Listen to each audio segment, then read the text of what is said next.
Assalamualaikum warahmatullahi wabarakatuh. Salam sejahtera untuk kita semua. Perkenalkan, saya Aryan Abdul Syafi dari SMA Negeri 1 Kota Tual Provinsi Maluku dengan judul penelitian Potensi Rumput Laut sebagai Alternatif Ekonomi Hijau di Kota Tual, Kajian Keberlanjutan dan Nilai Ekonomi. Bapak dan Ibu yang saya hormati, 80% wilayah Kota Tual terdiri dari laut dan sangat bergantung pada sektor kelautan dan perikanan. Keberadaan laut yang luas ini kaya akan keanekaragaman hayati, termasuk komoditas strategis seperti rumput laut. Meskipun rumput laut memiliki tren penurunan dalam 2 tahun terakhir, penyebabnya adalah iklim, cuaca yang ekstrim, serangan hama, kualitas bibit, serta teknologi. Harga jual rumput laut sangat fluktuatif dan sebagian besar hasilnya masih dijual dalam bentuk mentah, sehingga nilai tambah ekonomi yang diperoleh masyarakat relatif rendah. Penelitian ini tidak hanya melihat dari aspek produksi, tapi juga mengaitkan dengan ekonomi hijau. Artinya, rumput laut bukan hanya komoditas ekonomi, tapi juga pilar pembangunan hijau di Kota Tual. Tujuan dari penelitian ini adalah pertama, menganalisis tren produksi rumput laut. 2. Mengidentifikasi pola pemanfaatan rumput laut. 3. Mengkaji kontribusi rumput laut terhadap pendapatan masyarakat. 4. Menilai potensi rumput laut dalam kerangka ekonomi hijau. Dan yang kelima, merumuskan strategi pengembangan yang berkelanjutan di Kota Tual. Dan ini menggunakan pendekatan deskriptif kualitatif dengan dukungan data kuantitatif.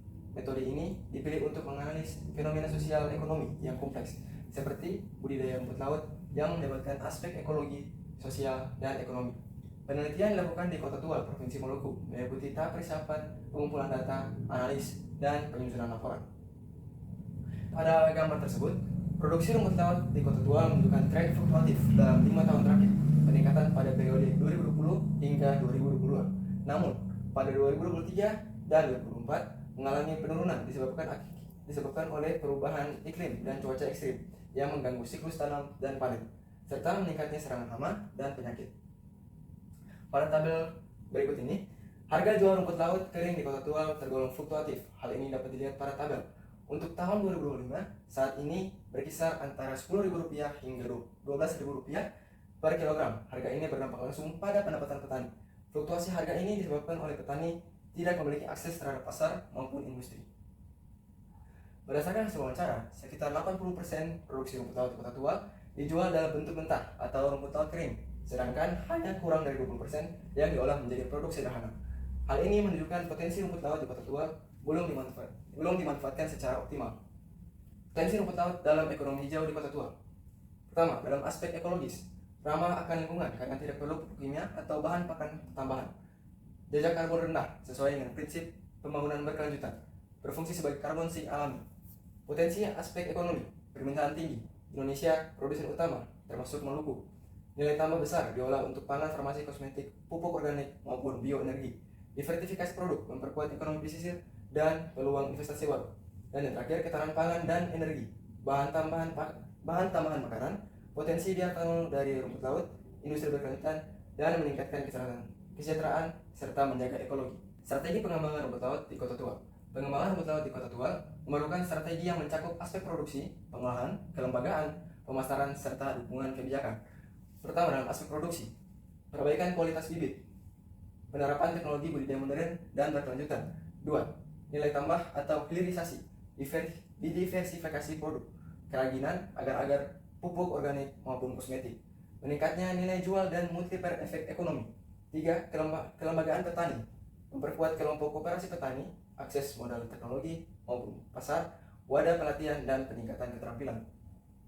4. Pemasaran, sistem distribusi berkelanjutan, perluasan akses pasar domestik dan ekspor, dukungan pemerintah dalam membuka jaringan internasional.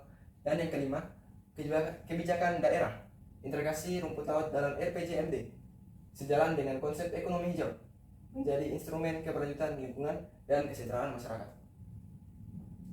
Bapak dan Ibu yang hormati, saya membuat beberapa kesimpulan serta saran. Pertama, pemerintah daerah harus memperkuat kebijakan bibit unggul, fasilitas pasca panen, pelatihan, integrasi dalam RPJMD. 2. Untuk petani dan kelompok usaha, tingkatkan pengelolaan dan diversifikasi produk, perkuat kelembagaan. Untuk akademisi dan peneliti, riset produk turunan, pasar baru seperti farmasi, kosmetik, serta bioenergi, dan rantai distribusi. 4. Untuk investor dan swasta, bangun industri hilirisasi dengan kemitraan adil bersama petani lokal. 5. Masyarakat pesisir, tingkatkan kesadaran nilai ekonomi dan ekologi rumput laut, jaga keberlanjutan budidaya. Oleh karena itu, Bapak dan Ibu sekalian, dengan pengembangan rumput laut, Kota Tual tidak hanya membangun ekonomi, tetapi juga menjaga lingkungan dan meningkatkan kesejahteraan masyarakat pesisir. Mungkin cukup sekian hasil presentasi dari saya, Aryan Abdul Syafi, dari SMA Negeri 1 Kota Tual, Provinsi Maluku. Sekian, terima kasih.